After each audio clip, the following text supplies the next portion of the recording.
Hello again, Miss Woods class. I've got a little video for you, kind of to show you what to expect. The last video was kind of an intro, and this is more about what you can expect in a little more detail. Number one, you will definitely need a pair of earbuds or headphones that you can connect to your Chromebook.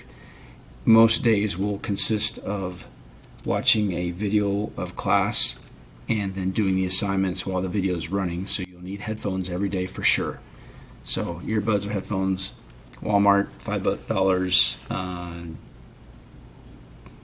Dollar Tree, $1. You can get a pair there that will survive long enough to make it work. Next, as you can see on the screen here, there will be some different categories and topics, but this will always be at the top: daily videos and assignments. The first video here will be the instructions for the day, like what you should do to get your assignments done. And then after that, there'll be a post of the class recording, and then after that will be the assignments that are done while the class recording is running.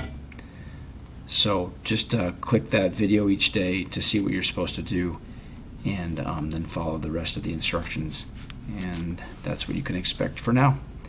Again, this is Mr. Taylor, and I'm excited to work with you guys, and hopefully this will be beneficial.